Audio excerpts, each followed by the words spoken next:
Hey everybody, it's Josh at Walnut Ridge.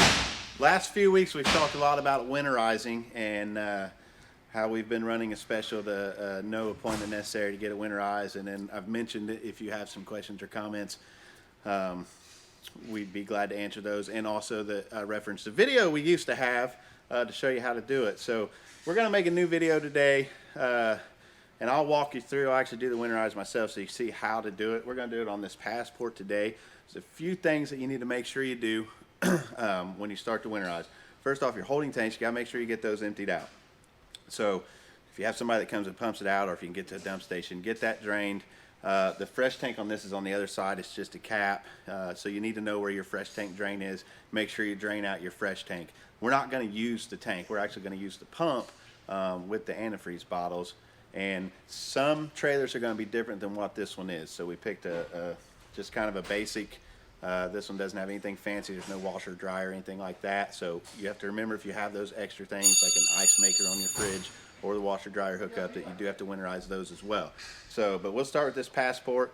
We've got everything drained on this, so now we're going to start with the process that we do the winterizing. The first thing we're going to have to do is drain the water heater out. This one is an Atwood, so it actually has a drain plug down here that's just a 7/8 socket that fits on that. If you have a Suburban water heater, it's going to have the drain in the center. It's got an anode rod, which we've talked about in our Learning Center events, and that's an 1 1/16 socket. Before you take that plug out of there, you'll want to pull up on this pressure relief valve here and just let the pressure off of the water heater, that water that's in it. Otherwise, when you take that plug out, that water's going to kind of shoot out of there, and then might end up getting you soaking wet. Makes for a miserable experience when you do the rest of the winterize. So I've got the pressure down on this. Close that back before you take it out, because if you leave that open and let the air push it out, again, it's going to do the same thing. It's going to be like a water cannon coming at you. So right here, we're just going to take this plug out, and this one's just a plastic plug or a nylon plug. So once we get that loose, take this out. You see that starts draining. We'll set the plug over here to the side.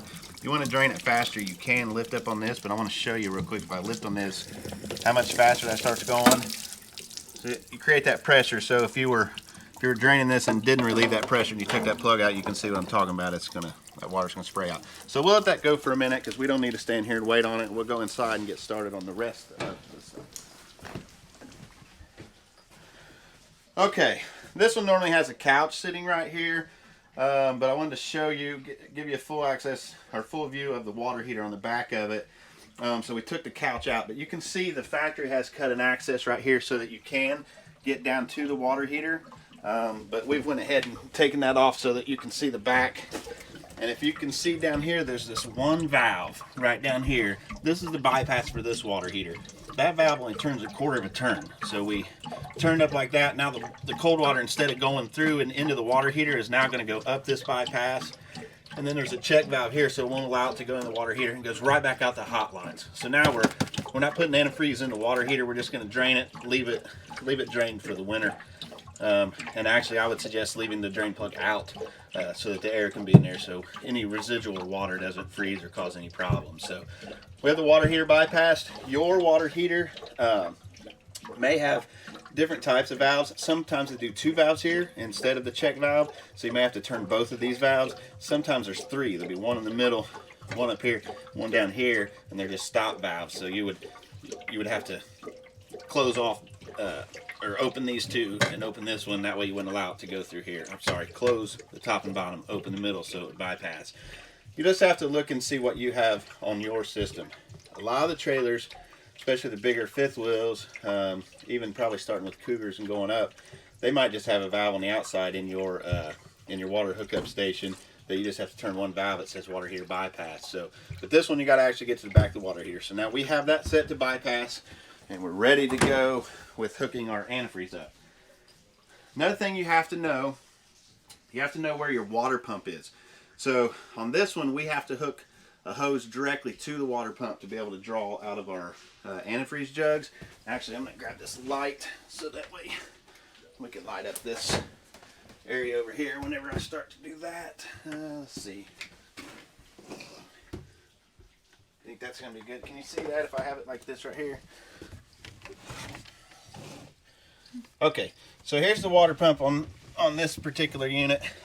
This one right here that's going down right here is going to be the outlet side of the water. So feeding the rest of the water system. Actually, no, I'm wrong.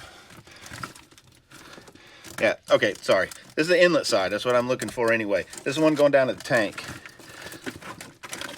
This other side right here, you can see ties into the rest of the system, which this one runs up to the city water.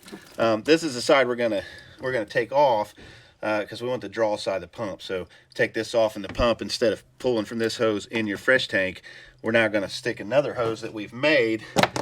And your unit may come with a bypass already built on that has a hose coiled up inside there you can just take out and use. But we're going to take this off, put our hose that we fabricated on, and then we're going to draw directly out of these jugs of antifreeze. So this particular model, you just pull out on that blue tab, and then this is just going to pull straight out and be out of your way. So it'll be a little easier to hook up for us. We'll put our hose that we made in, and then pop that blue tab back in so that that's locked in there. Now the pump is ready to draw from this hose that we've created. You can kind of get back a little bit now if you want, because we won't be right in there on it. So we have our jugs of antifreeze ready. Typically it takes about 2 jugs. We won't even probably use all of this. I will end up using it all because it's okay to pour it in the traps and stuff when we get done. I'll show you that, but better safe than sorry. There's no reason in conserving this you know, little bit that we'll have left till next year. So we just open up our antifreeze jugs here, and so our tube that we made, we're just going to stick this right down into it. I probably should have had paper towels ready. We'll get some of those, clean up our mess. It's be a good thing to have handy. So on this unit, now we got to find where the water pump switch is. Turn on the water pump. Probably,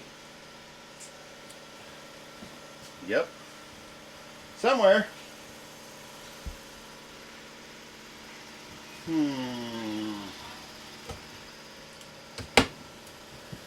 Okay. Where's the water pump switch? Ah, there we go. Behind the door here, we got Esmer's bedding stuff. So right over here, this is the switch for the water pump right here. I'm going to turn this on in a second. The red light will come on and I'll show you. It's just going to build pressure. If you've ever used your water pump, you know what it sounds like. But I want you to see what it does on the jug of antifreeze over here. So turn this on. You can see it starts drawing out of the antifreeze. Might take it a second to get this drawn up to the pump. Sometimes you got to kind of help it along there.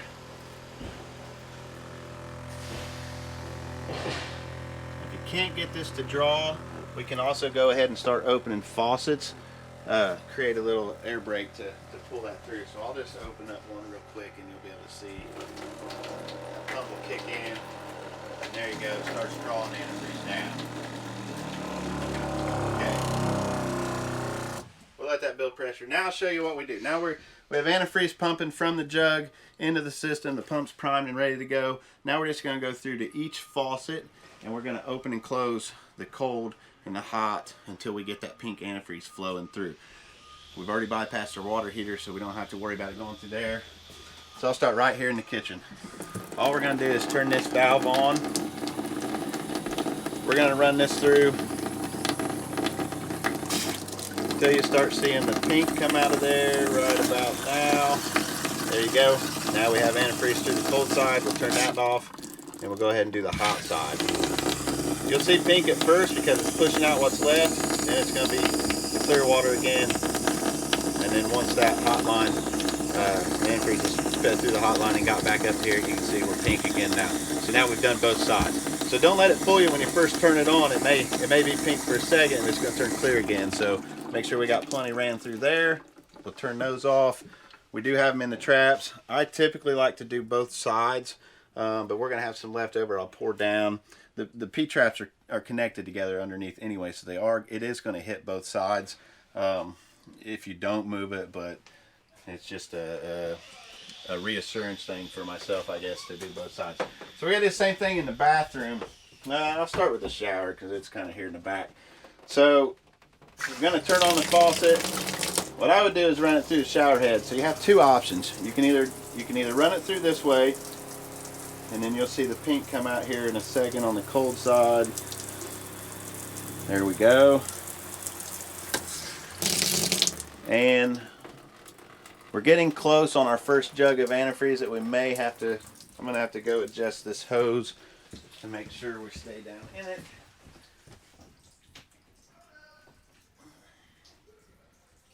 Probably got enough to get the hot side drawn up here, so we'll go ahead and turn the hot side on.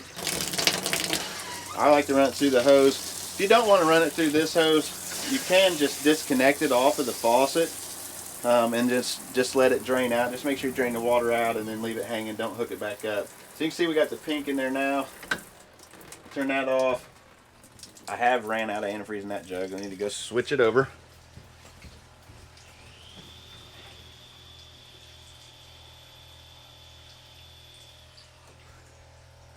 Okay.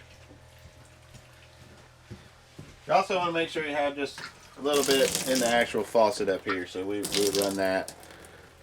Now we'll go ahead and do the sink. Cold side's not going to take as long in here now because we've already ran it into this room, so you can see we've got it. Go ahead and do the hot side. Still shouldn't take as long either. Already got it there. Make sure you run enough in to fill up the P-trap.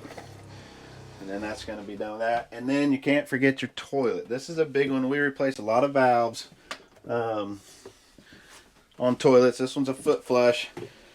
So we're just going to run this antifreeze. See the pink coming in there now? Okay, we know we have plenty of antifreeze in the valve. Leave that sitting in the bottom of the toilet so it doesn't crack the bowl at the bottom where normally water would be sitting. This particular unit does have an outside shower, so we are going to have to make sure that we hit the utility shower. Need the keys. Let's see, 751. Yeah, we got some grinding going on over here. Okay, same thing. We just got an outside shower. Let me get some. There we go. We got that turned on. It's tied into the bathroom, so it's not going to take long to get the pink in it. We'll go ahead and run that through. You can see it kind of. There we go. Now we've got the hot push through. So now that's done. One other thing, and this is an important one that people sometimes forget. And it gets a little tricky, so I'm going to give you some tips here on how not to get yourself soaking wet, or how not to break your city water connection, because that's what we're gonna. That's the last thing we have left on this one. Oh, got the hose in the way. There we go. Okay, so we need to do our city water connection. It's on the other side of the unit. And the city water has a check valve built into it, so it's a spring-loaded little valve that we need to push in and allow that antifreeze to come back out. But right now it's under pressure because of the water pump. So if you try and push it in, it's going to be real stiff. And if you force it in, then there's a little rubber seal in the back of there that it might blow that seal out. And then the next time you go to use your camper, if you have to use a water pump, if you're dry camping somewhere and you're using your tank, then that seal's not going to be in there, and all the water's just going to push out your city water. So what we need to do, we'll go in here, we turn our water pump off. If you have a second person to help you, it makes it easier. So we want the pump off. We're going to open a faucet, let the pressure out of the system without the pump running. So we're just going to relieve that pressure off. Same thing we did with the water heater before we took the drain out. Now we'll go outside to the city water connection.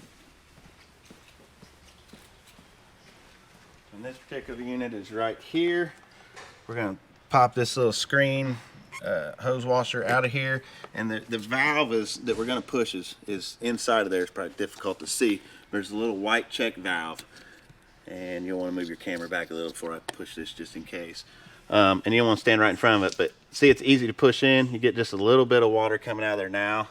So now what the issue is I need that pump turned back on so that I can force the antifreeze out. And so this is where, if you have a second person, to be handy, because you could hold this, they could turn the pump on until the antifreeze starts coming out. You let off this, and then it'll build pressure back up. So here's a tip that you can do. Since I don't have a second person, except for Ashley on the camera, we can stick this hose washer in backwards, where we got this concave screen. Push that in there, and that's holding my valve in right now. I'm gonna go hit the pump inside. You stay here and watch. This is gonna start sending antifreeze back out. I'll be able to see it and know that it got through, but I'm gonna go hit that and show you what it's gonna do.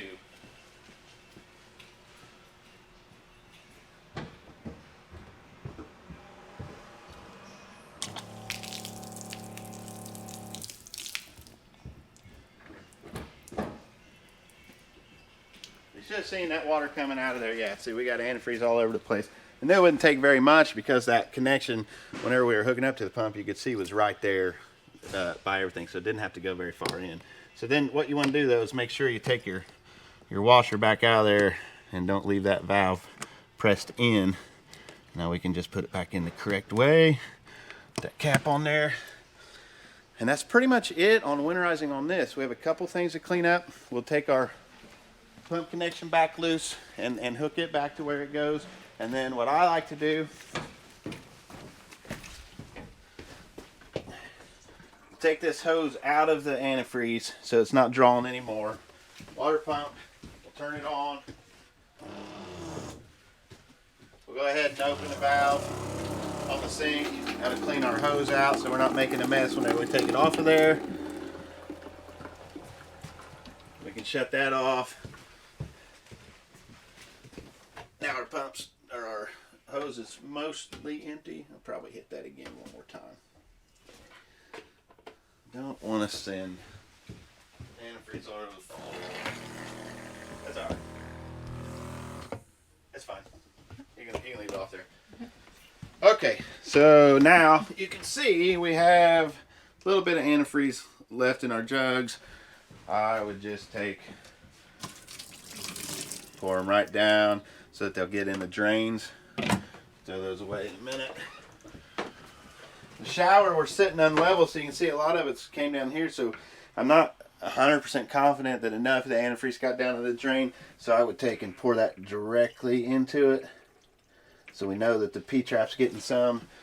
Go ahead and pour a little bit into there, and it doesn't hurt for it to sit in the toilet just a little bit to help protect where that seal is and inside of there. So that's it on winterizing. Now we just clean our mess up and pack it up for the winter. Don't forget, take your battery off and store it in a warm, dry place over the winter, or you have to keep it charged if you're not going to do that, and check your water levels. But other than that, questions or comments, put them on the video. Be glad to answer them, and we'll see you next time.